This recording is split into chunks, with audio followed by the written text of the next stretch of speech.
Fuck the flesh. Give me steel. God damn it, boy. Go get the meat.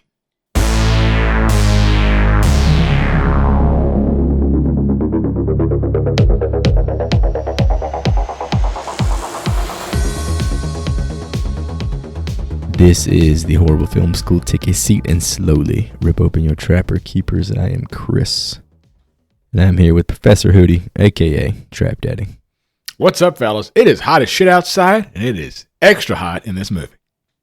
Also joined by Mama's best boy, Professor Nasty, a.k.a. Joey. Want to have a moment of silence out there today for all those guys and possibly gals. I'm not sure y'all's situation works around here, but the ball sweat scale reached a boiling point of about 9.7 soggy nuts out of 10. So, official scale. Moment of silence for everybody's undergarments. One for me and one for my undies. It said 107 on my fucking dashboard today. How about I was at 109 when I got into my car. This is bananas, at bro. 4 p.m. I can make some eggs. All right, I was looking over some news. Not a ton going on in the horror world, but I did find one thing that I thought was pretty interesting to bring to you boys. Robert Englund and John Carpenter will be honored with Hollywood Walk of Fame stars 2025. It took this long? That's the same thing right? that I thought. Pretty fucking. Now, the Robert long. Englund one I can get, because, you know, he's you got done your bias. like 900 but John movies. Carpenter's, like, put out, you know, quality stuff. There's been some stinkers. I will say, I don't know how much of it was true. I would like to think most of it was true. But the Cat Williams episode with Shannon Sharp, he says that he doesn't have a star on the Walk of Fame because you have to pay for it. Cat Williams? Oh, okay. So, He ain't well, he doing doesn't have shit. one. He ain't gonna have no fucking star. Well, I'm just saying, he's had a couple of good stand-ups. Is It was that sold- considered sold- Hollywood, though? I don't know. What dictates a Hollywood Look, star? if Dane Cook ain't got a star, then fucking Cat Williams won't have a star. Dane Cook had a run. Dane Cook was on top of the fucking world for about, 3 years, 4 years? And that was it. Yeah, I think Louis C.K. took that card from him. We once saw that man at the Comedy Store in Los He Angeles. did. Unintentionally. He was there. That's for I also sure. saw David Spade. What a fucking David asshole, bro. Spade. Fuck that guy. Has he ever been in a horror He was movie? pretty awful. I don't think so. Nothing pops out. Good. Don't want to talk about him anymore after this. Have either of you seen Longlegs? We have. We actually went and watched it together. Yeah, we went and watched it. Couldn't go with me to see Maxine, but I understand. Your ass was too busy, man. Look. But yeah, we went on a whim. I texted Joey. This was kind of like the same situation we had for Y'all bring up In a Cookout. Violent Nature. I was like, "You want to go catch that movie in like 2 hours?" He's like, "Yeah, let me just put my food away." I'm going to go ahead and preface this by saying I had just gotten done with helping a friend move from Greensboro Hours to away. Raleigh earlier that day. And I'm literally carrying massive amounts of weight up like the steepest set of stairs ever. My old ass knees is busted. My back's hurting, all this shit. Hadn't eaten anything at all again. And Chris wants to go see a movie. I fell asleep at like 10-minute intervals throughout the movie. So I didn't know what the fuck was going on. So your review would not be a very good one. At this point in time, it was just... Incomplete. Here's the thing. From what me and Chris talked about, because I think he got to watch the whole movie. I did. Watch the We movie. were just as confused. He got to watch it like you. One of us is just as I was confused as the privileged. other, like, throughout the entire movie. I can say this. I really like Nicolas Cage in his performance. However, he is very, very Nicolas Cage in this movie. Okay. They allowed him to go off the rail. Yeah, I think the hype on it was just a lot to overcome. That's all I can really say for now. That's why I brought it up, because I have not seen it yet. But it seems to have that same, this is the scariest film of the year groundswell like I don't an get Evil that. Dead did. That's yeah, crazy. that's totally bogus. I feel like it had horror elements and a lot of horror imagery, but in terms of like the actual horror itself, it was kind of light. Okay. I'd say it probably skews a bit more thriller. It's Silence of the Lambs. Yeah, it's definitely Technically, influenced by it's Silence of the Lambs is considered But a it can't horror, be but it's as good. not really a horror. I don't know, it's worth a watch. I wouldn't say you needed to necessarily run out opening weekend like we did to catch it. But who was the that's all lead? I'll Who was say the for lead? now. Do you know her name? Her name is Micah. Damn it! If you didn't ask me her last name, I could have told you. She was good. She was great. She was the lead from It Follows. Yeah, she was really fucking good. Oh, she was. Micah. That's the same girl. Her last name starts with That's the an same M thing as I well. thought. Yeah. She was great in It Follows too. She's Yeah, I heard they're actually working on a sequel to that called They Follow. Jeez, this is about like orgies or something. I don't know. It's Like gotta be not some spoiler, kind of- because spoiler analogy. alert the fucking movie or Well, that's something. it. That's it. What happened in Human Centipede 2? They added more people. They added more centipede. Gunna made a bigger centipede. But we started on the third installment. Well, that's right around the corner. We're gonna be doing that review pretty soon. How about that? Oh, That's going to be great. All right, let's get to today's assignment. A bit of mandatory summertime homework. I can't think of a better fucking day to record this podcast than this 100-degree blazer we've been sitting in for the last 24 hours. Today's assignment is 1990s. Leatherface, The Texas Chainsaw Massacre 3. Today's lesson. There's roadkill all over Texas. All over Texas. All over All Texas. Chris, do you over. recall seeing this movie as children? in our youth? Fuck no. I There's no do way we not watched this, either. dude. How I was remember it this possible? existing. I know we fucking saw it. I know we did. Like, there wasn't like any horror movie around this time period we didn't watch as kids. All right, the duties fall to me this week, so let me crack this here. Conversation open, starting with some fan reviews. As always, I like to get rid of the negative first. So, by way of IMDb, this is a review from May of 2022, so pretty recent. Simply titled, Horrible Light Horror Franchise. Horrible franchise, the worst of all of them. There is no good gore scenes at all. All the actors are overacted, like they try too hard to look psychopaths, etc. The killings are so simple as well. I felt that the director thought that by having a good franchise title, the movie is going to be made by itself. Wrong. I was absolutely disappointed even more because the night before, I watched TCM The Beginning, which is extremely gore and much richer in content. 1 out of 10 stars. Some of that was about spot on. Yeah, it's definitely it feels like a movie, like almost a TV movie to me watching this damn thing. I think it goes back to what we were just talking about. Like, this is what I've heard a lot of people say about the franchise, probably the most forgettable entry. It's a weird franchise too, because we've been through, how many are we like running right now? Like 4 or 5 of the big boys we've been going through. I guess you would consider this a big boy though, right? Like, I consider it, yeah, like top 5 is it as far as just because it's popularity. such long running, or because of like where its roots are in terms of its impact on horror? I think it's like our buddy across the pond likes to say, iconography. Yeah, I think it's Leatherface, right? Yeah. See, It's become him, such it's a- Michael, it's Jason, it's Freddy. Like, that's the Mount Rushmore. like, all right, for example, Those are the faces you see. the Fast and the Furious movies. Oh, There's here we like go. 13 of them, Where right? the fuck are we going? All right, there's like 13 yeah, I of them, think right? there's at least 10, yeah. Okay. Would you call those some of the best action movies of all time? Or like one of the greatest action franchises of all time, just because it has 13 fucking movies. The first one's really good. The first one's really good. And Better there's than like, Terminator. How do we determine great, though? We're Better talking than about like Rambo. box office? It's probably one of the most successful. It's probably the most successful action franchise of all time. You can't talk about monetization, Chris. What a stooge. Ask him what yeah, but defines for great some in your people, opinion. here. greatness, that is greatness. Is you People know, want to see it, the budget. obviously.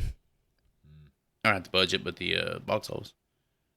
I see where Joe's getting at with this, though, because I would say I'm not the biggest fan of this franchise after watching this the third installment. Dude, I swear, if you poll like 100 horror fans, you'll get 30% Freddy, 30% Michael, 30% Jason, and that remaining 10%, 5% might be like Leatherface. You'll get some Chuckies in there and some other shit, but I don't think it hangs up there with like the big three.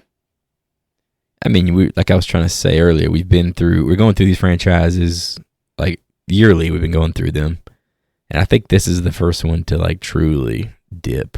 You know, This was Like, tough to we've watch. been through 3 of at least every other franchise, including Chucky, and it never got to this. It hadn't got to this point yet. I've heard the next one will. Well, there's time for that, but still. It's just an odd duck, that's all I can say. Moving on, let's get to this positivity here. This is a review from October of 2000 by way of IMDb titled, "And Ken Foray is even in it!" Exclamation mark. This is a very good movie that was made in a time that didn't make very good movies. Sorry, that's just the way I see it. This was full of memorable lines. The hitchhiker in this movie would kick the crap out of the originals. What? I gotta Leatherface was interrupt you. something- At a fucking nubbins? Aragorn, dog. You talking about this Aragorn, jagged tooth dog. having motherfucker kicking the shit out of nubbins? I'm Dude's just really- reading this person's opinion, sir. Let me finish. We're almost there. This is kind of a funny part. Leatherface was something of a joke in this movie, however. But that's what made the movie's only real weakness, and the rest of the family more than made up for it. This needs to be on DVD, because technology is your friend, you know.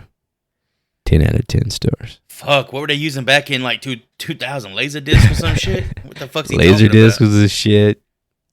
10 out of fucking 10. I was just blew my mind that someone could say this was a 10 out of 10 movie. Well, hold on. Wow. Hold on. The Godfather, dog. All right. 10 out of 10, Joseph. I'll go ahead and kind of spoil it. I enjoyed this movie a lot more than I thought I would. Oh. From that okay. trailer, That's fine. that gave us nothing. Well, the trailer's an interesting story. But The teaser trailer. Yeah, essentially. I've read a little bit about that. I heard a little bit about that as well. But yeah, 10 out of 10 might be overblown a little bit. I mean, everyone's got their attachments to these things, right? It's all about when you first saw this. I'm first watching this in my mind, at least to my recollection, as a man in his mid-30s who's literally seen thousands of movies and several hundred horror movies. So this was the first one I ever saw. Maybe I would hold it into a different light. Maybe that's the case here. I'd say Jeff Burr is the one that wrote that review, but I think he doesn't like this movie either, and he's the one that Jeffy. fucking is credited with being the director. So it kind of tells you about the movie. All right, let's move into the crew. Don't have a whole lot of spotlighting going on behind the camera, at least for me personally here. This movie was directed by Jeff Burr, who is the king of horror movie sequels, apparently. Oh, here This we dude go. had a hand in directing Puppet need full Master names. 4 and 5, Yes. along with something that's eluded us to this point, but I doubt it's going to stay that way for long. A little movie called Pumpkinhead 2 Blood Wings. Blood Wings. Greatest subtitle of all time. Oh, and you missed a banger there, Chris. He had a shitload of shit. is all I He can say. did. He did. And he also directed Stepfather 2, Make Room for Daddy. Oh, God. That sounds like a terrible I porno. remember the fucking box art for that movie from Brewers, man. It had the little knife over the cake, and it's like cutting the cake in half. Oh shit! I never watched it. Never seen Stepdaddy. Is it called? What's it called? Stepfather. Stepfather. Stepdaddy. Oh, shit. Stepdaddy. That's the porn parody. Stepdaddy's the one you see nowadays on the fucking the P-Hub. See, it seems like this guy kind of got shoehorned into being the unoriginal horror sequel guy. Well, here's the thing. I think we'll talk about it a little bit later, but as much as the producers and New Line Cinema didn't want him to direct this movie, is it even fair to talk about the guy in association with the movie? Like, it's kind of like a slight, right? He was literally hired, fired. They couldn't find anyone else, and then he was rehired. They went through like 30 directors trying to get somebody to fucking direct this shit other than him. Someone please just call fucking action and cut to this turd we're filming out here in Texas. You two keep talking shit about him. The poor man died in 2023 due to complications from a stroke. Oh, that sucks. There's only one Rest God. in peace, Jeff. There's only one God, and everybody knows his gift. I've been watching Game of Thrones again. Oh, So Da-da-da-da. that's back. some House of Black and White shit. I also wanted to shout out the writer here, a fellow by the name of David J. Show. Good job. He wrote The Crow, the 1994 Brandon Lee joint. So that's a pretty big deal. He also wrote the Matthew McConaughey chainsaw as well. Oh, he wrote The Texas. Last Generation, Next Generation? Oh. Well, which one's the beginning? Get that bitch leather. Maybe How that is the beginning. How the fuck is Matthew McConaughey gonna say it? Get that bitch Leatherface. Family dynamic doesn't make any sense in this film, but It doesn't. It's very confusing here. It's almost like they retconned the fucking family, but Yeah, I think this guy, David Show, who wrote The Crows, he's credited with being the person who invented a subgenre called splatterpunk or something like that. I don't know if you guys ever heard of this. Kind of like cyberpunk, but like gruesomely violent. Thought that was pretty interesting. it's pretty cool to be straddled with that title. You got anybody else behind the camera to highlight before we get into some behind the scenes notes? for like the special effects, I think they had Nicotero working on this again. But I mean, not a lot of. There is how some. they get paid for. Okay, there's some like quality. There's some quality stuff here. However, a lot of it was cut. But yeah, I think it was like Greg Nicotero and some of the squad was working on this one. Greg Nico. I would say the masks look pretty decent. So you like the costume department's work there? The costume. There we go. All right, let's go behind the scenes. It's pretty bare bones on my end here, but kind of already alluded to the underlying thread of what got this movie made. After the success of the Nightmare on Elm Street franchise, New Line Cinema bought the rights to the Texas Chainsaw Massacre, which I think they even threw this in that teaser trailer that we watched. From the house that Freddy built. Speaking of that trailer, who do you want to go into detail about the story behind it? So I read that New Line Cinema got the rights to Texas and immediately want to make a third installment. So they put together the teaser trailer without even having a script ready. Is that correct, Joy? That's correct. Script or production. Our production. Based on the anything. shit we Anything. watched, it definitely did not have any plot elements I recognized. And the man you saw looking at the water in the Leatherface costume was Kane Hodder. Jason. He's a big Jason, right? He's like he was the later Jason movies. Like He's like the face of the Jason the Manhattan, actors, right? Manhattan and Freddy vs. Jason and shit like that. He does a lot of conventions and stuff. Like he's pegged as Jason usually. Oh, he's pegged. Yeah. Trust He's me. getting pegged right now. All hopefully. the time. So that shit we saw with the... It had to be a parody of something, It was right? like With the chainsaw coming up out of the like water. Excalibur or some shit. That He can't even chainsaw fucking was the remember. one in, He can't remember. No, I'm trying to remember if the chainsaw in the trailer was the same chainsaw in the film. I think it was. Possibly. Maybe they took... That's the only thing they took from the trailer. They were like, let's It use was that a in this fucking chainsaw that movie. was like a fucking longsword from Dragonheart. Yeah, it made no practical sense. And then he turns around, he's got like the widest face ever. But yeah, another note I had, New Line CEO Bob Shea hoped to move on from the comedic tone of Texas Chainsaw 2, go back to its gritty roots, and make Leatherface the star. So that's the impetus for what we got here, boys. Yeah, so what they were trying to do is just recreate A Nightmare on Elm Street.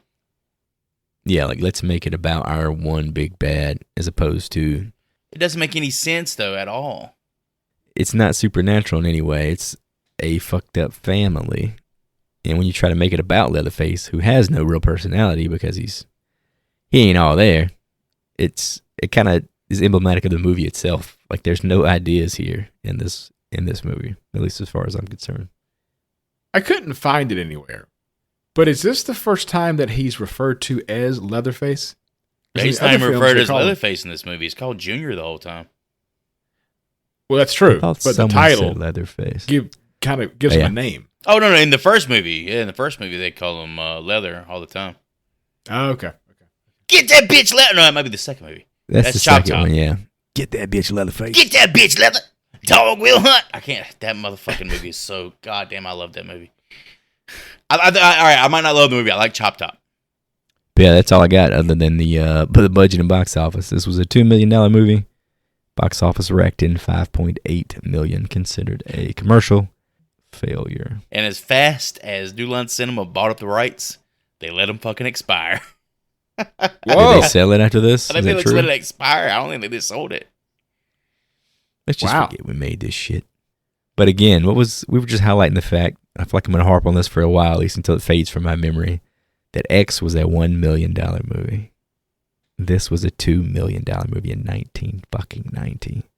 Fucking nuts. It's wild. There were some big actors in here getting some big paychecks. Okay. It was still. Well, here's the thing. Not really. I mean, they weren't really big Nick Pitero actors. took all that money home. But that was considered low budget for back then. You know. I don't know. You throw in that badass advertising they did with that teaser trailer. That was a $3 million teaser trailer, I think. I only got one note that we haven't touched yet that I thought was kind of interesting in connection to a film that YouTube weirdos like. The original script was much more brutal with explicit gore sequences.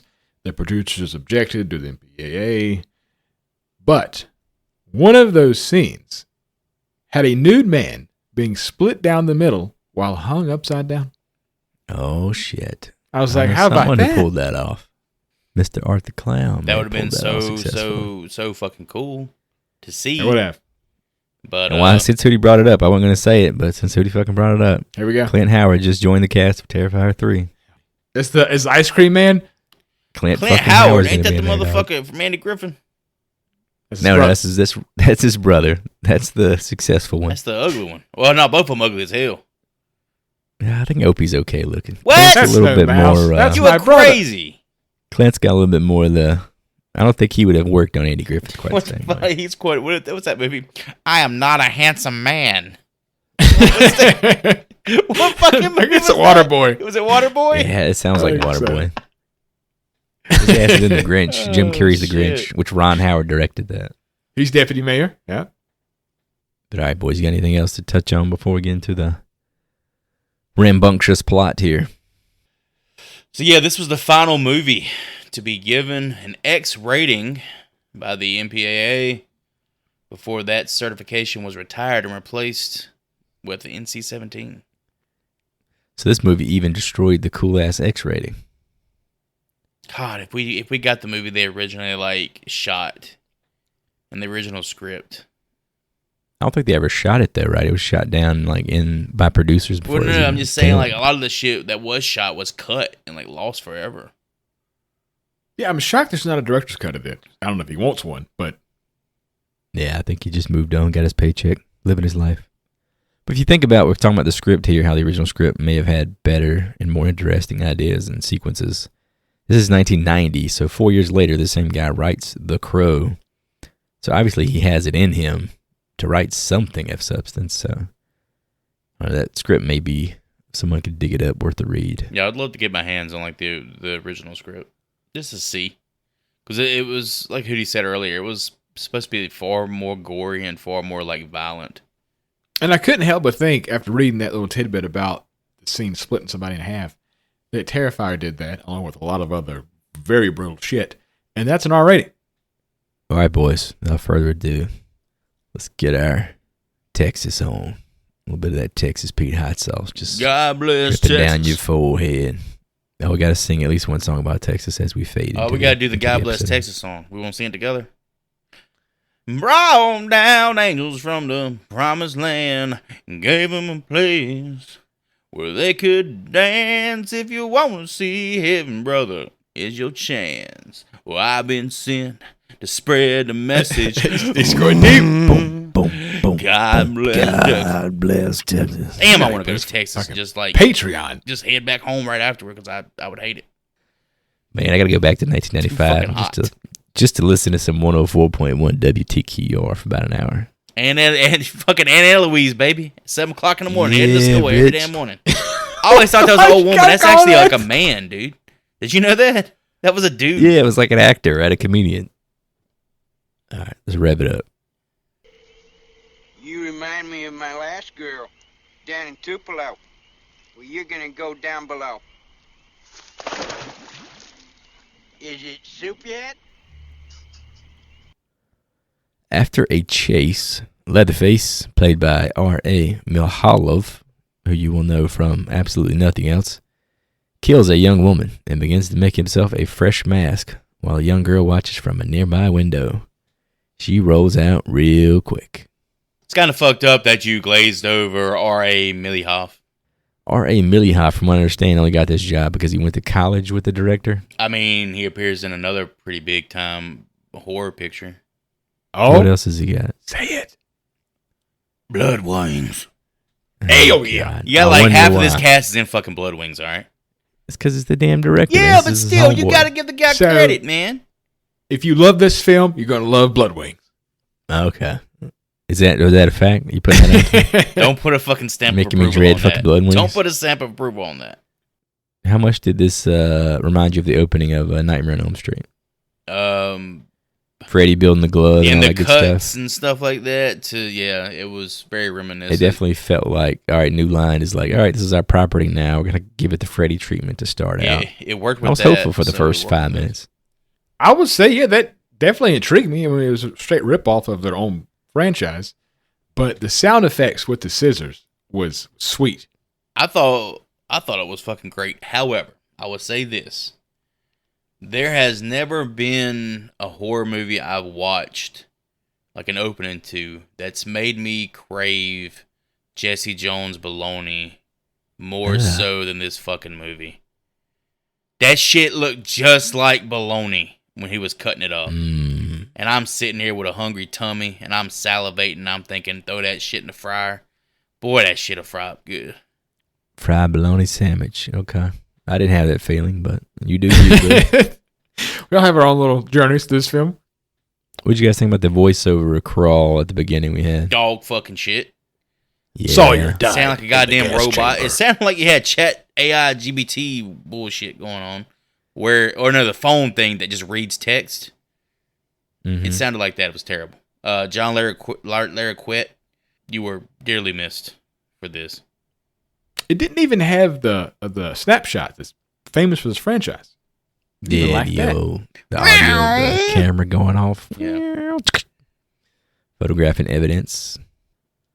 Sometime later, Michelle, played by Kate Hodge, who you may know from 1994 to 1995 show Silk Stockings, Oh, God. in which she played You Taylor for 4 episodes. You say Silk Sawkins, I can hear that fucking song in my Silk head. Stockings. That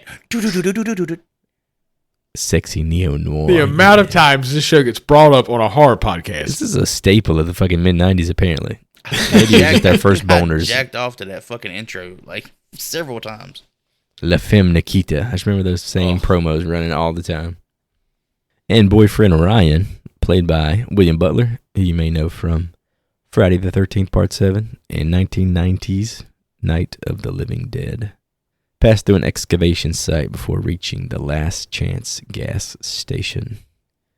They meet a hitchhiking sexpot named Tex, played by Aragorn himself, Mr. Viggo Mortensen, and the station's pervy owner, Alfredo, played by Tom Everett, who you may know from 1989's Best of the Best, where he played Coach Don Peterson. Fuck yeah. Fisticuffs break out when Tex catches Alfredo spying on Michelle dropping a deuce. As Michelle and Ryan roll out, Alfredo blasts Tex with a shotgun. Lot to unpack here. How cool, or how awesome of a character was Alfredo? I couldn't stand this fucking guy. I man. fucking I was not a loved fan him, either. man. He's creepy. He man. was so good. He didn't even fit in with the rest of the family, bro. He felt like an adopted cousin. Yeah, I couldn't tell if he was even a part of the family. Well, Like, obviously he was in eventually we're going to cahoots. see that he's part of the family. But I think that's part of his actual character is he's kind of like the guy on the outskirts of the family. You know, you always got black sheep in any given family. He's definitely the black sheep of the family. But the Even in shit this he family. says is so fucking funny, man. Y'all didn't think that shit was funny? He's like weird old country perv. Him sitting there cutting up porno magazines was really fucking weird. That's some weird shit, man. Disturbing imagery, right? I almost thought it was going to be one of those, like, who is Leatherface now type films because of that. Because they set him up to be Leatherface-esque. Oh, you're talking about based on like the opening crawl? Like the information it gave us or what?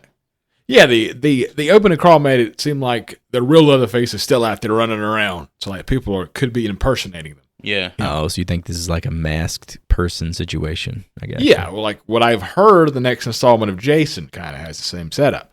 And he kept doing the pictures too, right? The photo op thing, was that like a nod to the hitchhiker from the original? I think he took Michelle's picture while she was sitting in the car. Oh yeah, I got the quote here of everything he said during that because it was just so manic and off the rails and shit, man. But yeah, I could see it as a nod to Nubbins because that was kind of his one of his hustles as well. So at this point, is it indicative of this is a different version of the same family? Yeah. What the hell are we supposed to One think? of my biggest here? gripes with the movie is it kind of feels like a rehash. This is the first film of a franchise we've watched that I think is cookie cutter. When they were excavating the bodies, you guys noticed the sheriff is a dude from Fight Club. That's the only reason I recognized his face. No, man. What are you talking about? That's fucking ASAC, man. That's the ASAC from Breaking Bad. ASAC. You don't remember that? Schrader and the Mexican dude's boss? The sheriff in this movie? Yeah. Well, he's not a sheriff. He's like a officer that's just like directing Officer of traffic. the law. They ain't gonna have no fucking sheriff ahead of directing traffic, Chris. Well, the dude walks up and he's the guy at the end of Fight Club who has like the halo on. He tells Tyler, like, you gave me this. You're the one who gave me this. Yeah. That's it's Michael Seamus Wiles, but he was ASAC George Merkett. I will say that y'all missed the actor here. Oh no, I didn't. I know exactly who you're talking about. Chris missed him. The hell? Because you can't really see the guy. He's kind of behind a mask and behind a bunch of You plastic. know that voice. But you know the voice. Because I was reading the credits and I saw he was on here, and I'm like, who the fuck is he? As soon as the character started speaking, I knew exactly who it was. Is this one of the guys at the excavation site? Yeah, this is one of the coroner's helpers, a coroner. I don't know. I guess you would call it a coroner. I don't fucking know. But yeah, it's one of those guys. Examiner. It's Dwayne Whitaker. Oh, is it? Yes, it's Dwayne Whitaker. Strapped in for a quick bite. He's not the first He's not the first person in the movie that is a reference to Feast, or was in Feast. It's a callback to that very first episode. Yeah, we got a few. We got at least one on here that's got connections to our very first episode. Some alums. Always fun to talk about. Vigo was spitting some game here too at this lady. Oh yeah, he was definitely charming. I think Michelle wanted to fuck everybody but Ryan. That's a good point. I think so too. Like the whole point of their fucking journey from LA to Florida was like, all right, we're breaking up. And let's go get some Texas dick. This dude was like a knockoff Carrie Elways, is all I could think of every time I saw him. Did you not like him as a character? He was fine. He just seemed like the stereotypical city slicker dude. He had too many like one-liners. Yeah. Wait. Who are we talking about? I'm talking about Ryan. You talking about Tex? Yeah, me too. Okay. No, I'm talking about Ryan. Okay. Love Tex. Yeah, I feel like Tex he's got to be like the most attractive member of this Sawyer family we've met to this point, right? In any of these three movies. Oh, for sure. So you two want to make fun of Ryan, played by William Butler, but he directed a couple of sequels himself. He's the director? Those would be Demonic Toys, Jack Attack, Shit. and Ginger Dead Man 2, Passion of the Crust. That's pretty good. I like that fucking title. Holy shit. That title is like one of the best titles ever. But yeah, he was like he's like a B-movie horror writer director. That's probably where he gets more of his renown. But he was also in Ghoulies, like the Ghoulies 2. The one with the little monsters coming out of the toilet. You remember that? I base a lot of these movies on the box art I remember from our movie club. It's probably the first film that we've covered that everybody made a career on sequels. This is, I guess, what the 90s were, right? A lot of VHS sequels. That's true. I think we kind of touched on that with one of the Leprechaun sequels we were talking about. Like, it made so much money on VHS because that's people rented fucking horror movies. It's like that was Vegas 4. Yeah, Vegas was like the number one selling VHS that year or some crazy shit like that. Did you talk about the cool little cameo we had here in the in this scene? With the it's the scene before what we were just talking about, the gas station. At the pit, the body pit. Was it the armadillo we're talking about here? Caroline Williams. Stretch from from the second one. Yeah, she was a reporter. Uncredited, apparently. Yeah. Uncredited, but like in the first movie or second movie, she had ambitions of being a reporter. So it's like, okay, this movie isn't canon, but at the same time, it is. It doesn't take the second movie as canon, but at the same time, you still have it as canon because she's now a reporter. So is Leatherface or Texas Chainsaw the only franchise that made no attempt at serialization throughout? It's like a continuation of the story. Has it ever fed into the next movie? Isn't that Nightmare on Elm Street? That's a good point. don't they totally, like, the second movie, like, totally abandons the mythos of the character? But he references that Nancy lived there before, down the street. And then she comes back in the third one as an adult. Oh. There's a serialization. That's true. And Nancy is New Nightmare as well.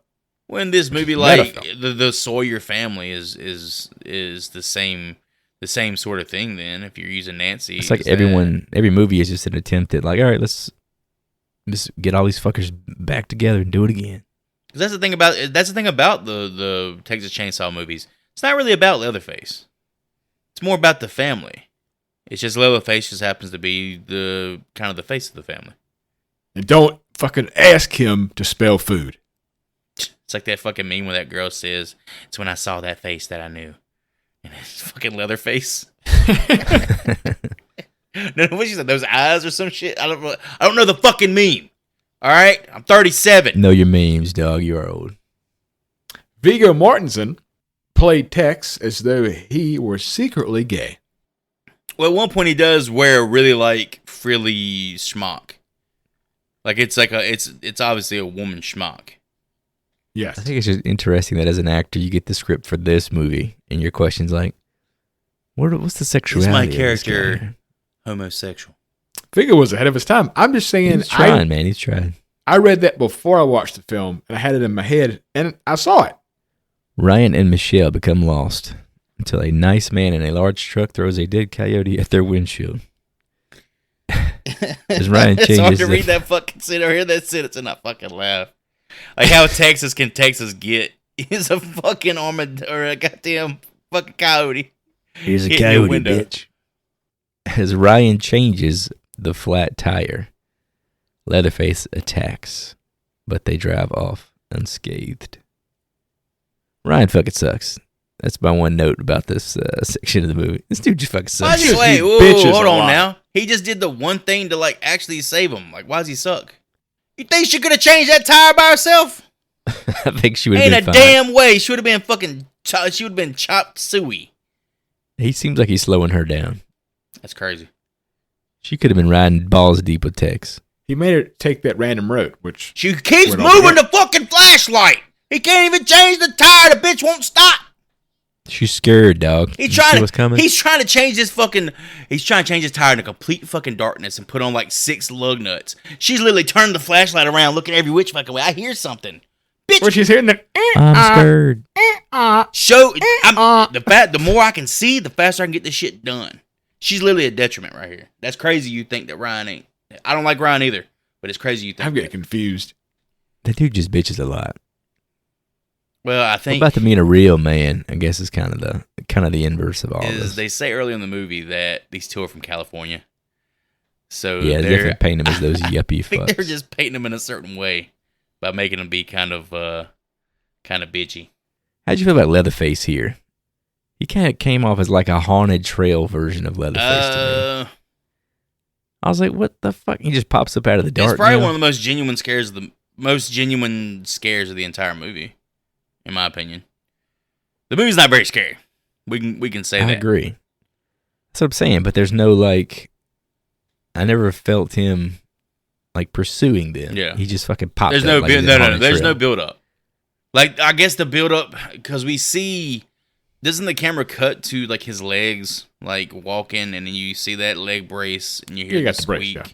So I guess you are kind of That building squeaky suspense right fucking there. thing. It's got his gardening pants on. But then he like rips the trunk off the car and shit. It just gets a little goofy here. I think it's a piece that you always touch on when you think about a timeline. You've been to haunted trails. You've seen different people do this exact same setup, swinging the chainsaw and being all Yeah. goofy and shit. Would you have thought that in 1990? Yeah, maybe not. So, I'm not saying it's good. This is a very dark movie. A lot of this takes place at night compared to the other two. So the other two, I think, were like more daytime horror. Like they were well lit. Like that was a big point in the very first movie that everything has light shone onto it. It's like discovering a crime scene or something. This is more, like I said, like a haunted trail or some shit.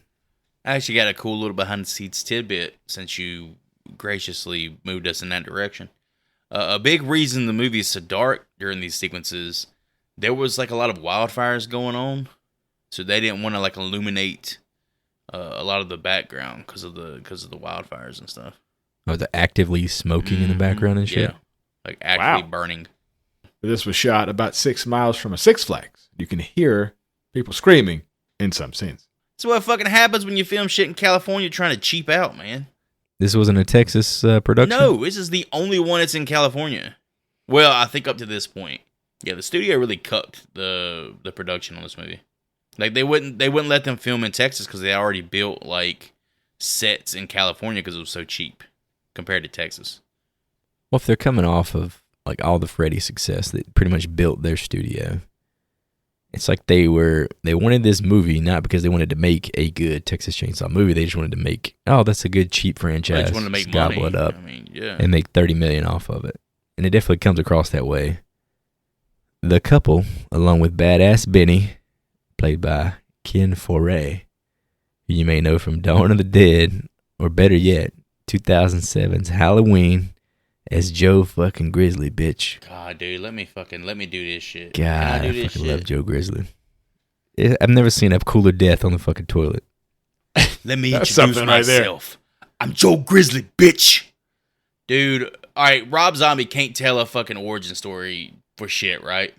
I think that movie's better than we remember. I'm going to say that now.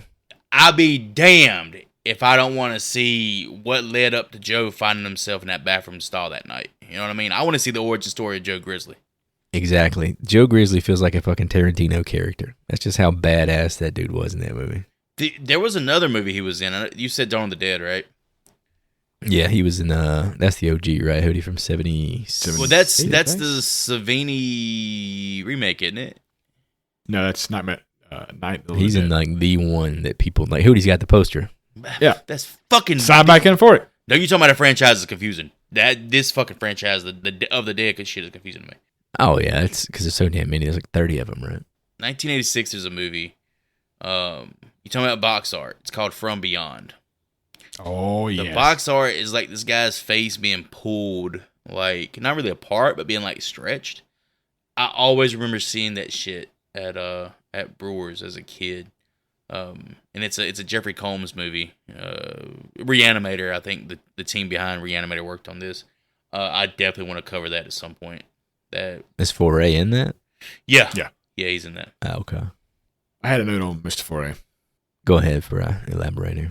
He's 6'5", Big Fucking boy. massive for an actor. He's still alive, hopefully. He's a very active in the con industry. Hell yeah, Ken. And Shaun of the Dead contains a reference to Foray. The film's main character is an employee of Foray Electronics. Hell yeah. Appreciate that, Simon Pegg. Let me reread where I was. The couple, along with Badass Benny, crash when a bloodied Tex leaps in front of the car. Unharmed, the trio decides to find Tex. Benny meets a hook-handed man named Tinker, who is kindly setting down road flares. Benny knows shit's fucked when he finds a chainsaw in the back of Tinker's truck. So again, this is some haunted house shit. Tex just popping out in front of the car. This accident was super confusing, man. I haven't. I'm glad you said it. Saying I had to rewatch this shit 3 fucking times, man. It's some of the Horrible most editing, yeah. shit editing I've ever seen in like a movie that was like released in a theater. The crazy thing is this is a theatrical movie. Like, this comes across so much as a fucking TV movie. Tex just pops out of the bush. Vigo just pops out of the brush, right? Just as a Jeep just happens to be coming by, Michelle's car fucking swerves. Then Benny's car swerves to swerve from that car. They don't hit each other, but they flip. I had to rewatch it like 3 times, dude. It was I will It's pace it. super awkward. Did you notice when he's like helping them like recover from their quote unquote wounds? I don't know if he gives them ibuprofen or whatever the fuck he gives Dude, I them. but think he fucks these people he up. gives them fucking Fent. He gives them Hydro. fucking- He gives them dude. anything but fucking Aleve or These people are Tylenol. out of their fucking domes for like the next hour. They pass I out. was like, what did you give them, bro? I was also questioning that. He was like, it's for the pain. Mushrooms? You know, I thought because of that, he might be a part of the family. Oh, damn. You doubted Ken for a minute. I did. Ken's a damn hero, I did. man. That would have been actually a pretty cool little plot twist. But yeah, he's like a doomsday prepper or some shit, right? Like a survivalist. So he has, I guess he would have stronger shit than over-the-counter medication. He's got like magic mushrooms or some shit he's been growing. So between the pills, and then he says, I've been traveling this road for 2 years, and I ain't never seen a soul. And I was like, okay, he's got to be a part of the family then. Why would he be on this random road? It's kind of weird that he wasn't attacked. Yeah. You know what it is? They don't like dark meat. You think it's a racist thing? Don't like dark meat. Tinker references later that he that's wanted what to pretty I'm bad. He said, nah, I kind of want me a little something new. Just a little bit strange. Michelle's like waking up from a coma, right? She's fucked up in the wreck. It like knocks her unconscious. How fast she's willing to take drugs from a giant black man who just happens to be there as soon as she wakes up and just fucking takes them without a second thought. He was wearing a fishing Once again, vest. looking to fuck anybody but Ryan. Yeah, I think the whole thing is like fuck Ryan, this whole movie for her. What'd you guys think about Tinker? I didn't highlight the actor because he didn't really have much of a resume. Oh, that's Joe Unger. He was in some heavy hitters. He was in Nightmare on Elm Street, Roadhouse, as well as Pumpkinhead 2, Bloodwings. Oh, Bloodwings. He's the guy that Patrick Swayze fights by the water. Mm-hmm. There's no fucking way. Oh yeah, he's that's not Johnny, him, is dude. he? Johnny? Whoa, I just realized that. He's a handsome guy. This dude was balding. Johnny had like a full head of hair in 1987. Oh, this is it's a few years called later. Hollywood, baby. It's called 3 years. I watched a lot of fucking Roadhouse, dog. I don't think you're gonna get me on this one. I have to say, Tinker's my favorite character. I like Tinker. I'm right there with you. I liked him too. He's definitely like the Bill Moseley of this movie. Well, he's more of he's like an everyman. You know what I mean? He's all about technology. He's about technology, but he seems DVDs. just like a good old boy, a good country boy. Go country boy. Texas, Good old country boy. You see some of this shit he comes up with to murder people with, dude? That's the thing. If you treat humans as livestock and game and stuff like that, that's exactly how It's you would all treat fair game. play. Yeah. Well, I think thinking back now on like his creations and all that, I could see him being like a regular at the pawn shop. Oh yeah, 100%. Dude, I'd be. Oh, hey, Joey, I'd how's be. it going, man? I'd be saving so much broke shit to sell this motherfucker. I'd be salivating. I'd be licking my chops.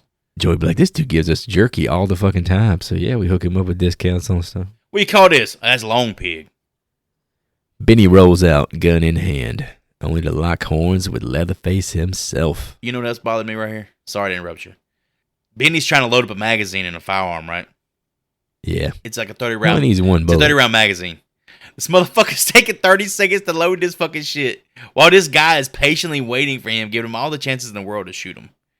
And he doesn't fucking do it. It's just, it's so weird. It's so fucking weird. He could have just popped the one round in there and like took him out, right? Yeah. So up to this point, are you enjoying the movie at all? Doesn't sound like you're enjoying it too much. I guess, I don't know, it's kind of goofy. Like I said, to me it's too dark. I feel like up to this point, it's like a B movie. You saying it goes higher or lower? When it gets to the house. When it gets to the house, I really, really, really start to like this movie. Oh. I like Ken Foray a lot. That's all I can say to this point, honestly. I will say I got excited when I saw him. There's a few moments in this movie where it's like, I don't know if this guy needs to be a lead. He's not the fucking lead. He's like the eighth bill, isn't he? He's a lead. All right, back to it. Benny rolls out, gun in hand, only to lock horns with Leatherface. Sarah, the girl from earlier, bails him out. Benny learns that Sarah's family was killed and the Sawyer clan is watching the roads. What'd you think about this little pocket saw that fucking Leatherface had? Man, that fucking For little the baby win, dog. saw. I was like, you cheating bastard. Dude, He had you whooped. here's the thing. Most dudes, I guess, out in the woods, even you and me, I don't know about Hootie, but we have pocket knives, right? But Leather's got a fucking pocket, like a Harbor Freight fucking pocket saw. I think it lasts for I never know years. when you just saw somebody's So fucking leg. good, man. I thought that was fucking fantastic. And I think because we're eventually going to see this Leatherface once we kind of get to the house and start getting into his like personality and how this Leatherface is. It makes sense that he would have a pocket chainsaw. Or not a pocket chainsaw, but a pocket like rotary tool type saw thing. Yeah, it's rotary tool. Yeah. So what's the practical use on this thing? Just for like making small incisions? Oh, you can and do all sorts of shit with those things. leather man. and shit. Like, you put all sorts of attachments cut on bolts? them and do all sorts of stuff. Why would you have it in your damn Same. pocket just walking around? It's like a pocket knife. Why do you have a pocket knife, Chris? When's the last time you used your pocket knife, Chris? The pocket knife closes, though. You see how tall this bitch is? A pocket for him ain't a pocket for you. Benny hears Michelle and Ryan's shouts for help and leaves Sarah behind. Leatherface swoops in to finish the deed. After killing Sarah, Leatherface stalks the couple, with easy pickings Ryan getting caught in a bear trap. Last ever heard a scene like that. You did you watch exactly the what fucking this thing? fucking movie did with her. What was he Exactly supposed to my do? point. Exactly my point. The last remaining survivor From a of week the ago. hunter's previous victim group. She has been living out in the woods, eating fucking raw rats, sucking on tree leaves and all Frogs this and other shit. shit to subside. Sucking on him. She's talking to Benny about it, like her struggles and stuff, and you can tell she's like been through the shit. Like she's Yeah, she's literally saying like crazy out of shit. her fucking mind. She is giving what I like feel for her more than I do for Ryan. it's Breastfeeding, literally drug one her. of the most like meh type want some deaths pills, bitch? in all three of the movies thus far. You know, Yeah, it's fucked up, but it's... You don't see it. It's rushed. Well, it's one of them things too. I don't think it's the fault. It's sloppy, dog. It's not the fault of the director. This played out the way it did. This is one of the ones I that can got only- like cut up. I'm pretty good. I'm sure. Yeah, I don't doubt it, but I can only deal with what I What see you're on the given, screen yeah, here, for man. sure. Yeah. I get what you're It's saying. like My Bloody Valentine. But we it were was talking about. so uncreative, forgettable for a first like official kill of a movie. Dude, and what's worse? Going back to Benny, the fucking camera cuts to Benny out in the distance, who is looking for Ryan and Michelle, who are fucking screaming for some reason, and he hears the chainsaw and the screaming from Sarah at the same time, and his reaction, damn, and just keeps on rolling. He gave a WWE Baruch impersonation right there. Damn. Damn. Well, he can only like be in one place at a time, man. What do you want me to do? I You get can't it, save but that's everybody in such this a- fucking movie. Because they had a genuine connection right there. She actually saved him, and his reaction, damn. But the other one's got his damn pills, dog. He wants some fucking The other pills ones are back. screaming at the top of their lungs, asking to be fucking murdered. The other ones are physical evidence of his fucking drug empire. He's got to make sure they get taken care of. You say, damn, I left that bitch with the rest of my fent. Get that shit, bro. Fuck, dog. I got to get that fent. But yeah, I mean, I felt like it was... I don't know. I don't want to see a child chopped up with a fucking chainsaw, obviously, but it's... it was a sloppy-ass scene. The next scene is not much better. Don't Ryan in the bear trap. Yeah, because you know what's about to happen. Off camera for the most part. Nothing happens. Michelle finds a house and a little girl inside, having a grand old time in a room filled with so much bone art. She's crying. Bone art. How's she having a grand old time? She's chilling with her No, little... she's literally upstairs doll. crying. She has a bone doll, bro. She does have a bone doll. Fucking God, that You thing gotta was creepy say it as right. hell. Don't say it like bone Bone Bone doll. doll. bone doll. Joy's got him a bone doll. Bone doll. I guarantee it. The girl stabs Michelle before Tex pops in and snatches Michelle up. What does she say after she stabs her? Yakety yak. Don't talk back. Yeah, she did do that. It's fucking random. Fucking had me rolling, man. Some weird shit going Oh, this down. movie gets so wild once we get here. Always a southern gentleman, Tex brings her into the kitchen to meet the fam, introducing her to Grandpa and nailing her to a chair. Mom rolls into the scene and Michelle begs her for help, but she is ignored. So is Grandpa the through line? I feel like his damn battered corpse has been destroyed twice already, hasn't it? He's alive through the first two. Well, here he's definitely like... Yeah, he's a corpse, but it's Here, like he's definitely not here anymore. They still revere him as like the patriarch, even if he's dead. They go feed him some blood. It's weird He's though, still 'cause real I good think with in the slaves. second movie we see his wife's corpse. Yeah, she's at the Atop end of of the the theme park, the right? end of the movie, yeah. But it kind of assumes. Does it kind of make an assumption that his actual wife is in this movie too? The lady in the wheelchair with the Lady voice that talks box. like this. I don't know if she could be his daughter. They call That's him a very good Grandpa. impersonation. Well, she says at one point she says she tore out her private parts and Papa's too, I was so Junior and then confused. the likes them camera private cuts to the parts. corpse of the grandpa. I guess cut out the private parts. I'm gonna eat them. They're cutting to the grandpa like he's doing the eye movement. Like, what did she just say? It's a fucking corpse. Grandpa's just stuck in there. He's still alive. No dick, no balls. when she got a private part taken out. Have we got to the point where we're talking about the private parts yet? I don't that's think we're right there. before he gets the saw. We're jumping the shark a little bit. Okay, We're gonna get there. I want to talk about it too. Trust me. I was so confused. Oh, it was so good. I fucking loved it. I told you, as soon as we get to the house, the fucking movie turns up. Because they get the fucking lights on. We can finally see what's going on. One of the best lines of the movie is when Tex is nailing Michelle to the chair. When we say, all right, everybody at home who hasn't seen the movie, don't know why you're listening to this, but I appreciate it. When he's nailing her to the chair, he's literally taking like fucking spikes and nailing her to a chair through her hands. Crucifixion style. And the whole time he finishes, he looks at her and he says, "So, how you like Texas?" It's so fucking good, man. It's that anti-Californian shit, man. I think a big part of why they eventually cast or went with Vigo, and this is my whole conspiracy brain working here. They didn't like him at first, like the actual producers, and I think the director. They didn't want to, cast him. His fucking teeth. His teeth make him look kind of like a shark. Like it makes him look like Sinister. If you get what I'm saying, they're kind of spaced out. It's kind of weird. At the same time, it adds to his his look. Don't you miss the old days when actors would have fucked up teeth and nobody said anything? Oh, I know, It was just right? part of being a character, Not anymore. Ben Affleck. Nowadays, motherfuckers be looking like him, Jamie Kennedy in the second Mask movie.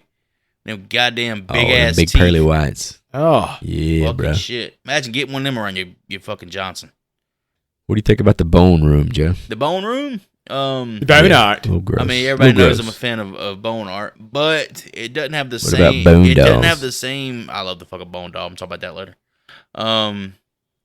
It doesn't have the same atmosphere. It's almost like, all right, in the first movie, Like a haunted trail? in the first movie, this was like a shrine, right? All this bone shit was like a shrine, like it was built with reverence. In this movie, it's kind of like somebody just saw it and threw it on the fucking ground. However, It feels like a throwaway. I for sure. really do like in the girls' playroom, she has like a little tea set up, and there's a fucking skull in the chair opposite her, like it's drinking tea. It's I do like that. That's a really cool like little thing they did, Easter egg or whatever the fuck you call it. Tinker drags in the fucked up Ryan, and he and Tex suspend him upside down with a pair of meat hooks. Through his fucking leg. Fucking gross. Here's the thing: he's still alive at this point. He doesn't react to he's that. barely there. Barely there. That's crazy, man. I think Leatherface might have severed some veins. Oh shit! Like a paralysis. Leatherface returns. Yeah. Leatherface returns home, and Tex gives him a fucking gigantic, decked out chainsaw. I thought it was pimp as hell. That was pretty Dude, wild. that thing was sick. Yeah, it was sick. Chrome saw, dog. That's what I wrote Chrome down. saw. Outside, Benny finds Alfredo disposing bodies. He tries to chat and eventually knocks the weirdo into the bog and leaves him to drown. We all knew that Alfredo was still alive. At this Yeah, point. it's the unwritten rule: if you don't see somebody die, they're still alive.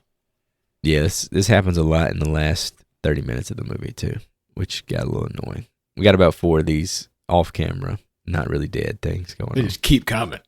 Outside of making fun of her little voice box thing, did we talk about the mom at all? Really?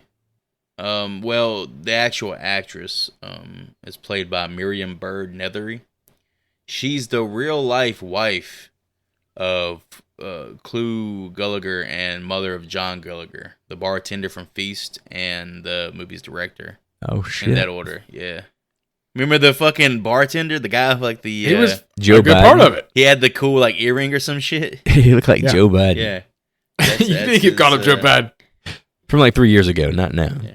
You know, he actually passed in like 2022. I think a little bit after we released our episode. How long have we been doing this? 2021 or something? Yeah, 2021. That's fucking wild. But yeah, it's during this whole bit when he gets the gigantic chainsaw gift. I think Tinker even made it for him is kind of the implication. Yeah, that it's something he had put together. He's the family handyman. And it's got the saw's family carved right into the damn, what do you call that? The blade of the saw? Oh, the bar. The bar, I got you. Okay. To go back to the Alfredo Benny scene, Alfredo calls Benny OJ. Dude, I Yeah. fucking shit. He says it so Hold on, OJ. casually and just out of fucking nowhere. I was like, well. I was like, this is before OJ. Oh, yeah, it was. It's fucking wild, man. It was so, ugh. And the guy's accent is so fucking good. Alfredo? It's fantastic. I love it, man. I could barely hear him half Oh, the time. no, I dog. love it. I watched the movie with subtitles, so it was a lot more bearable than what you had to put up with, apparently. He was mumbling the whole fucking time. But, man, him, all right, I got a little thing about it. Him talking to himself while he's doing chores. Is that not, like, the most relatable shit? It endeared me so much to this guy. You motherfuckers got me out here doing the fucking body decomposing. Him talking to the severed head before he chucks it into the pond. He's like, oh, you were cute. I remember you. I loved you. Bye. I don't want to see you anymore. That's for me, it's the funnest thing about these Texas Chainsaw movies is the family members and like their personalities and stuff. And this movie like hits that fucking chord for me so good. This is also, I think, right after Leatherface gets his chainsaw. Mom sends him off to work on his lessons. That's how she puts it. Oh, and does he? Junior, go work on your lessons. And then I think Tex had mentioned earlier, he loves those little gizmos we find for him. Yeah. Electronic whatchamacallits. Yeah. Not to spend too much time on Alfredo. The way he's going through the woods about his business and talking to himself and shit. Do you know what it puts me in mind of? Like another character from another like famous movie. Bill Murray's Carl Spackler from Caddyshack. From Caddyshack? Yeah. I can see that. It That's true. definitely feels like it's like some sort of inspiration found there. But yeah, with the little learn to spell toy, he's got a picture of a fucking clown. Alphabet soup, classic. Leatherface keeps going F-O-O-D. Remind me of Bride of Chucky that we covered a few episodes back. Oh shit, yeah. Spell woman. Call back. Yeah, it's kind of funny in this moment too with Leatherface because you expect like if he spells it wrong twice, he would like lose his shit and smash it, but he just does like a little kid would do. He just goes like, just gets upset with it. Thought that was kind of cute. I don't know when that was the best time to bring this up, but I am not a fan of this Leatherface. The actor, Yeah. He's just not big enough. like if that was Kane Hodder in the teaser, I expected him to be like, we thought it was John Goodman in the damn trailer. Yeah, He had it's massive. bulkiness to him, but this dude didn't seem to fit the mold. Like, was it Gunter? Who's the OG? Gunnar Hansen. Yeah, I'm sure he's the one. I think I read that they had tried to get him to hop on board, but Wanted too much couldn't come to fucking money. financial terms. He said no. Personally, I don't mind this Leatherface. I actually like. Maybe the performance isn't the best, like, but at the same time, how this Leatherface plays out, and he has more edge than you know your standard Leatherface, who is kind of getting shit on constantly. This one kind of, I kind of note a little bit later on where I talk about it. It's almost like he's a rebellious teen or something like that. Like he's more mature than his previous iterations. Yeah. Yeah, maybe he's even like a younger Like the version of him. motherfucker like listens to metal music and he's out here fucking. Apparently he's fucking throwing dick. We're gonna find that here in a little bit. Oh, I forgot about that line. I was just thinking, this is around the same time where Kevin Nash was in Ninja Turtles and Hogan was doing all of his shitty movies. They could have gotten a wrestler to play Leatherface. Just a mountain of a man. I mean, it's not like it's a role that requires any acting. It's like all teeth. It's all teeth and like swing your arms around, right? As the family preps for dinner, the little girl excitedly domes Ryan with a sledgehammer swinging device. Leatherface prepares to serve up Michelle. Benny opens fire on the house, killing moms, fucking up Tinker, and wrecking what's left of poor old Grandpa. The gunfire knocks Leatherface to the floor, allowing Michelle to escape. Here's the bit where you get the Leatherface revving it up in her face, and Mom's got to talk about them private give it parts. a penetration. Them private parts. He likes them private parts. We've talked before about how like they kind of it's kind of insinuated that through the chainsaw, Leatherface expresses his sexuality, I guess. What do you think? Yeah, that was really big in the second one. Too much into it, huh? The second one was a whole lot of him thrusting the chainsaw. Yeah, they kind of Oh yes, put his face in the radio. A lot of that. station. sex. Yeah, we don't know. Sex. Who knows? The saw. But then you have Saw's in this one, I mean, they make the saw even bigger. So I guess it's got to be some kind of illusion. Yeah, he's getting a little bit older. His manhood getting a little bit thick. So is the implication you're telling me is that this little girl is his daughter? I think it's his daughter. She literally sits on his lap. And he kisses her on the cheek. Who is he impregnating? Yeah, it's not too much. I don't think it was. I don't think it's anybody on Match.com or anything like that. I think it's fucking. It's probably mom's. Some other sort of arrangements. But yeah, I'd like Craigslist. If I can I do the Farmers quote only in its entirety? Let me get my actual voice box. I went and got on Amazon for this. Junior likes them private parts. He knows what to do with them parts. Just a plate of balls and dicks. And was she insinuating giving her a hysterectomy? Yeah, she said she cut out her pussy. Okay, that's what I thought, but it was just like that's such a weird. The weirder part is she's talking about cutting off papas. And when we talked about it a little bit earlier, then the camera cuts to the fucking grandpa's corpse. Like, damn, bro, blinking like, you did what? Like if Son of Baconator. Leatherface tries to mow Benny down with a truck before hopping out and chasing Michelle with his trusty chainsaw. Tex and Benny have a showdown, ending with Tex soaked in fuel and set ablaze. Here's another one of these little fake out deaths where Benny gets run over. I can't lie to you fellas, I was pissed for a hot second. You thought he was gone? I say if that's how they kill Benny. No, the way his legs went like perfectly between the two fucking tires. Nah, that wasn't even like. I don't even think that was a good setup. Leatherface seemed to buy it. He's a professional killer. Yeah. With all these off-camera kills in this film, I thought he was dead. And then he goes one-on-one with your boy Tex. You talking about a disappointing way to go? Ran over with a monster truck. A monster truck. I mean, with human skin on the hood. But yeah, I think the little girl's like watching this from the second floor. We don't see her again from this point on, do we? No, you don't. She's just fucking chilling, watching her favorite uncle torched. I think there's like an alternate ending or some shit that they wanted to record or not film, but they I don't know if they went through it or not, but it has the girl in it. This is the last time we see her. So Aragorn is off the board. Except for how it was supposed to be shot. He's supposed to survive he's this? supposed to survive this. What the fuck? Benny rushes to Michelle's aid, knocking old Leather into the bog.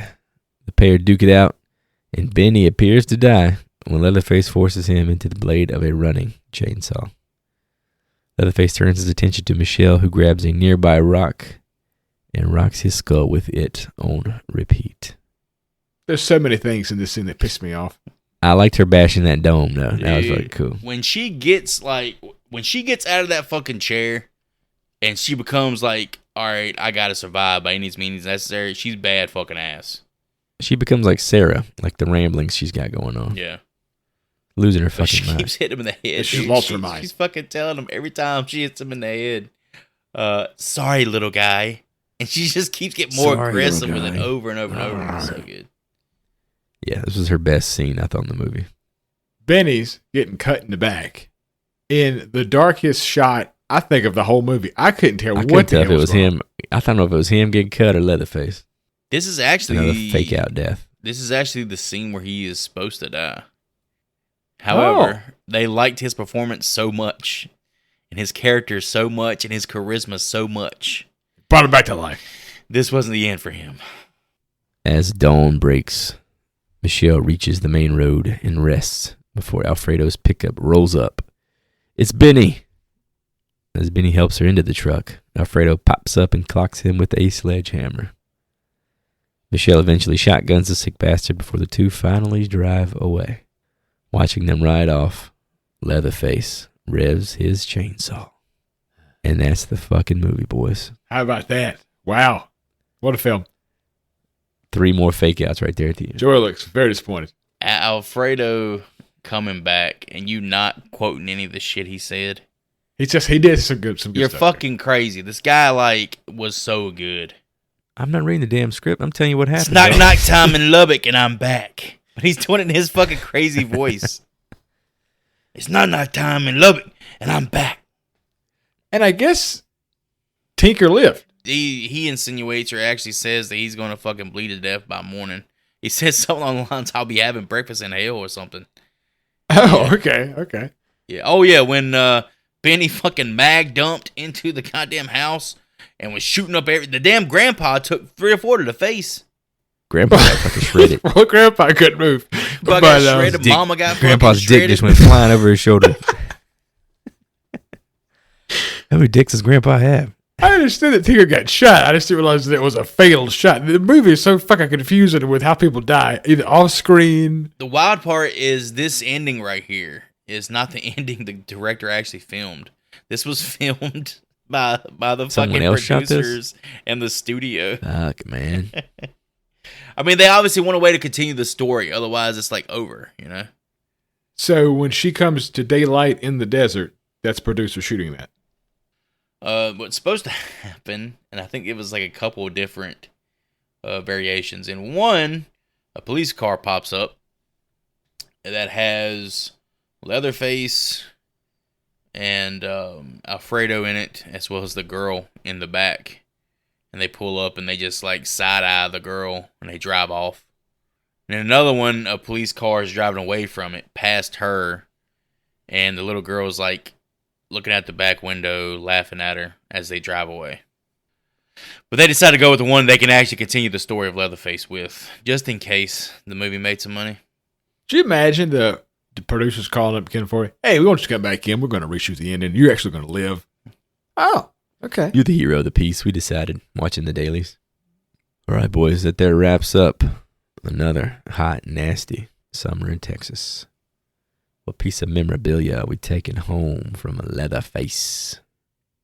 It's so hard to turn my nose up at that modded, kitted out, chrome to the max chainsaw. But once again, it falls on me to get a little more unconventional and a little more morbid. That Sally the Baby Skellington doll looks fucking sick. The doll's head was creepy as in hell. more ways than one, baby. I'm just saying it would look so good with the rest of my bone art. Plus, it's got a built-in like secret bone knife in the back. I mean, you can't beat it. You always need a secret bone knife compartment. Bone knife. I forgot Joey basically took the entire bone room. Dude, from I got first the Texas fucking movie. bone bench. I got the bone He's got the chandelier. bench, the I got recliner. the fucking bone dresser. I got all the bones. Didn't he grab the bone pit? The bone tower. I think he is kinda did. rough. Fucking bone pit. Well, I tried to think outside the box, and I thought about maybe taking Mama's talking box, but that's just, That thing's gotta be dirty as hell. oh, it's just nasty. So I'm gonna go with that big ass golden chainsaw because of Saul, his family. I'm gonna keep it simple. I'm gonna get that pocket chainsaw just because it seemed like it had some practical uses there. Never know we need to cut a motherfucker's femoral artery in the middle of a fight in the woods of Texas, apparently. And it's cordless, so for the time, that was a big deal. Oh, battery power. That's what added 4 volts, something like that. 4 amps. Triple A's on that Fucking bitch. terrible. Might be able to cut a side of like a hamburger, maybe. Might be like a good little can opener. Get some tuna going. Ain't got enough power to do that. Hell no. Chicken at the sea. It cut through a man's leg, Not boy. back in the 90s. It cut through Ken Forey's fucking quad. You might cook like a mozzarella stick or something. All right, fellas. Grade book's out. Time to hand down our letter grades for Mr. Jeff's Burr 1990 joint, Leatherface.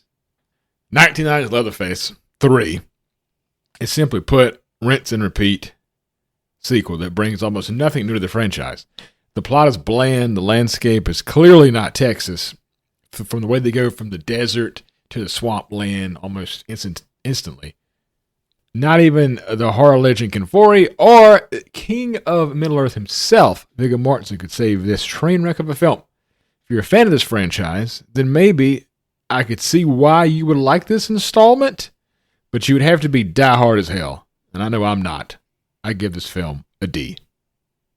I'm just going to put this out there. I do not understand the hate for this film. Sure, it's the first feature in the franchise without Tobe Hooper's involvement, but considering what the MPAA and producers did to this movie and put director Jeff Burr through, I was thoroughly entertained and at times even elated to watch the story unfold. One of the most important aspects of these movies is its supporting characters outside of Leatherface. The original gave us Nubbins, aka the Hitchhiker, Franklin, Drayton, aka the Cook, while 2 gave us Chop Top and Lefty, memorable characters all, and ones you think about for better or for worse, in Franklin's case, long after you've seen the movie. These characters are as important to their individual films as Leatherface is, and Texas 3 doesn't disappoint in that regard with Tex, Tinker, and Alfredo. This is also the first time in the franchise that I came to like and root for the final girl. At first, didn't give a fuck about Michelle. Bland, boring, not the best actor. But once she turned it on and became a badass, she stood head and shoulders above Stretch and Sally, in my opinion. Also, this version of Leatherface, while not as memorable and impactful as Gunnar Hansen's Leather, is interesting. Seeing Leatherface being more assertive and less of a punching bag, and almost like a rebellious teen, is refreshing and adds a unique ingredient to a pretty familiar horror casserole. Negatives, movie can be a little confusing, having the same antagonist introduced from an entirely new family with no explanation. It doesn't take many risks. It can almost feel like a rehash of the original. The setting and the set pieces kind of suck, pretty generic. Nothing that really stands out as stylized or interesting. And even watching the unrated version, the movie is so fucking chopped that there's not a lot there for the gore whores out there. I do appreciate what is there, sure, but it's a movie about people who butcher other people to subsist on. And they enjoy doing it in the most sadistic ways. Like, the original could get by with being more horrifically violent in tone and less so in actual violence, because the tone it set was more than adequate. But that's absent here, and it needs to be bloody, it needs to be gory to give the audience that sense of horror, and it's just not, regardless of who's at fault with that reality. The MPAA, the producers, the director, whoever. All in all, I was expecting a dumpster fire filled with rotten shit and burnt hair, but instead, it's more of a bowl of ice cream that's been sitting out all day, and I'll still drink that slurry right up. 1990s Leatherface, Texas Chainsaw Massacre 3, grades out with a C. So yeah, for me, this one, I kind of alluded to it throughout. My biggest gripe, the fact that this does not feel like a theatrical release. It definitely feels like I guess what would be considered a extremely hard-rated made-for-TV movie in a way. The production value just wasn't there for me. I guess my biggest complaint as far as the plot is I'm just not sure what the big idea is behind this one. I think in the first 2, this franchise was kind of built around ideas that Tobe Hooper had, and here it literally just seems like they took away the whole vegetarian, anti-meat industry ideas and just kind of rehashed the same shit we've done for the last 2 movies. Minus any kind of brain cells. It's clearly cashing out, which I guess is to be expected when a new studio buys up a property like this. It's more gross than the other 2, but I think that is mostly due to less craftiness. Like, the actual special effects are shot in such a dirty, dark way that they just don't come across as craftsmanship so much as just fake gore, if that makes any sense. Thankfully, we got some time with Ken Foray. I appreciated that. Definitely need more of that in my life. Joe Grizzly for president. I had more fun reading back through my notes than watching it. So, for me, Mr. Jeff Burr leaves this class with a D. Bunch of fucking haters! There we go. Call me like I say it, baby. Jesus! Look, it's good we finally disagree on something. Holy fuck. We've been slopping on each other's knobs here recently when it comes to that. People like that. All right, I'm going to recap our audience score guesses from Rotten Tomatoes. This is our Mater Meter game that we made up, trying to guess within 5 percentage points. But alas, since this was mandatory work, it doesn't really matter.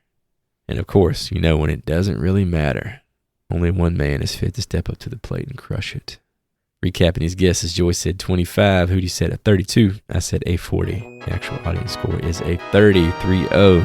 Boom! Hollow victory for the captain, Mr. Hootie. Single time. What the fuck? This dude's on a hot streak. Fucking killing it, because if you remember correctly, coming into this episode, Mr. Hootie was coming off a W, a true W, in line to pick the next film we will be watching. So, now that we've got the homework done, Ball is back in your court, sir. What is the next film for the horribles to tackle? You could almost say that over the course of the show, I may have gotten a little bit smarter about the horror genre. Education. It's almost like he's been going to some sort of film school. Bit of a film school there, if you will. So I looked at upcoming movies coming out. Didn't really see anything that I wanted to connect a film that I enjoy to. So I said, fuck it. I just picked a random movie that I enjoy. And that movie is none other than 2010's The Crazies. Oh, shit. I ain't seen this one in a while. I haven't seen it in a while either, but I remember loving this film. I enjoy the fuck out of it. All right, Crazies from 2010. We're going to hop on YouTube and watch that trailer together. If you want to catch our reactions and watch along, you can go to our YouTube channel. It will be posted there. And we will be right back after these short messages.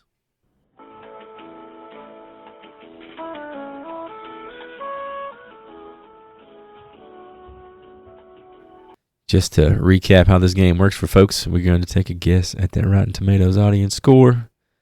Mr. Hootie will not, since this is his flick. So between me and Joseph, what's that score, baby? If you get within 5 points, you get to pick what we watch next. This is going to be one of those, it's like, people like it, but it's not good enough to merit a super high score. I'll go with let me go with a 63.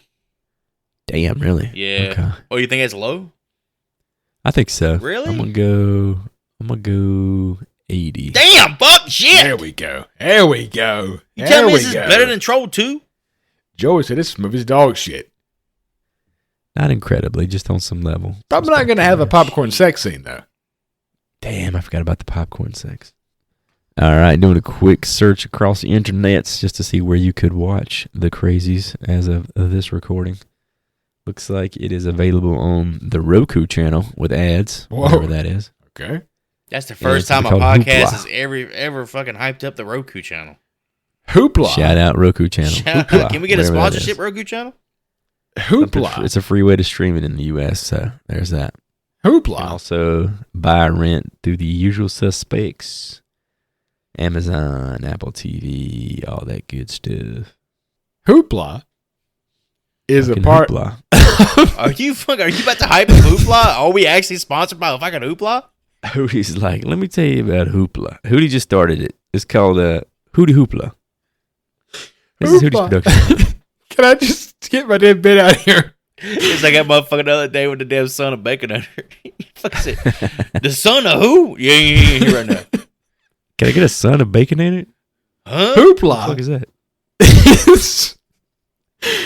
is a piece of your public library. Like my township public library is connected to Hoopla. It's your online library resource. Oh, so you can like stream movies through it that you would yeah, rent they're through usually the not very good, which doesn't bode well for the movie that I picked. Crazies, dog. But, hell yeah, that's awesome. Yeah, this guy's checked out Pamela Anderson's Barbed Wire fucking 10 times in a row. But yeah, we encourage you to watch along with us. Check us out in 2 weeks' time when we talk about The Crazies from 2010. Thank you for listening to this episode. Check out our website, horriblefilmschool.com. You can find links to all the podcast platforms, Instagram, the merch store, the YouTube, all that good stuff. Check out that link tree and get you wherever you want to go. Give us a follow wherever you can. Leave a review wherever you can. Send us some retro learn to spell gizmos. I'm going to say goodbye and offer my support to women taking care of her grown boys. One protein-filled meal at a time. You the real MVP. as always, if you're hearing our voices, tell at least one person you know. Spread that love. Spread that campaign. And I am pumped to go back and watch a film I guarantee holds up from 2010. And I'm out. Thanks for all the likes, the subs, the listens, the follows, the downloads. We really appreciate you guys and gals' support, as well as your time and attention. Be sure to join us in the next one when we get a little loco in 2010's The Crazies. Class dismissed.